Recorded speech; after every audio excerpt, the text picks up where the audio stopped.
दोस्तों, चलिए किताबों के बारे में कुछ ज्ञान प्राप्त करते हैं। अगर आप मेरे चैनल पर नए हैं तो कृपया लाइक कीजिए, शेयर कीजिए और सब्सक्राइब कीजिए। धन्यवाद।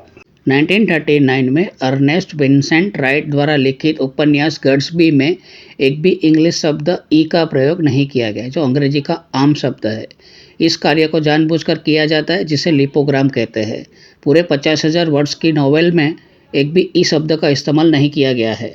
मुरासाकी शिकिबु द्वारा 1000 साल पहले लिखित जापानी महाकाव्य द टेल ऑफ जेंजी को दुनिया का पहला उपन्यास कहा जाता है।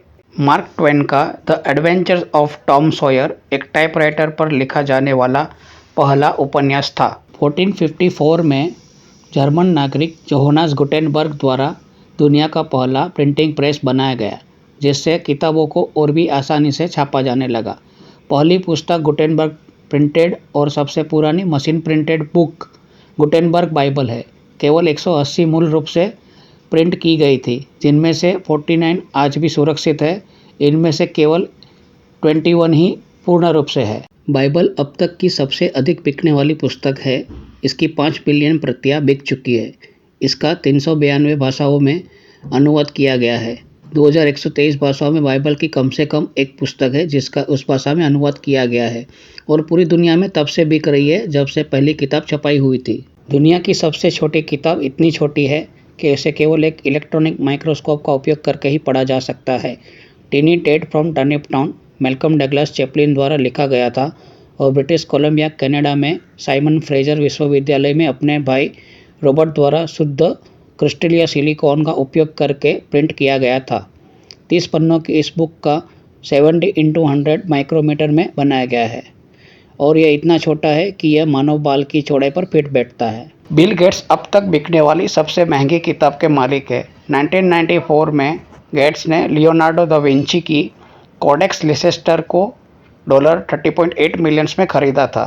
कोडेक्स में रेखाचित्र, नोट्स और विचार शामिल है, जो उनके विशेष right to left mirror writing में लिखे गए थे। 1819 में विलियम पिकरिंग द्वारा डायमंड क्लासिक सीरीज का पॉकेट में फिट होने के लिए डिज़ाइन किया गया था। यह पुस्तकें इतनी छोटी थी कि एक पॉकेट में आराम से समा सकती थी, और उसे कपड़े या चमड़े के कवर में बनाया गया था। लघु पुस्तकों का सबसे बड़ा संग्रह अमेरिका में लिली लाइब्रेरी द्वारा इंडियाना विश्वविद्यालय ब्लूमिंगटन में है। कलेक्टर रुथ एडोमेंट द्वारा दान में दी गई 16,000 से अधिक लघु पुस्तकें यहाँ पर है। अब तक की सबसे लंबी कविता के रूप में महाभारत को जाना जाता है। इस महाकाव्य में 1 लाख से भी अधिक श्लोकों का उपयोग किया गया है। 1864 में प्रकाशित और बंकिम चंद्र चट्टोपाध्याय द्वारा लिखित राजवंश वाइफ भारत की पहली इंग्लिश नॉवेल थी। मिग्यूल डे सर्वेंटेस द्वारा लिखी गई डॉन क्विक्सोट अब तक की सबसे ज़्यादा बिकने वाली नॉवेल है, जिसकी 500 मिलियन से ज़्यादा प्रतियां बिक चुकी है।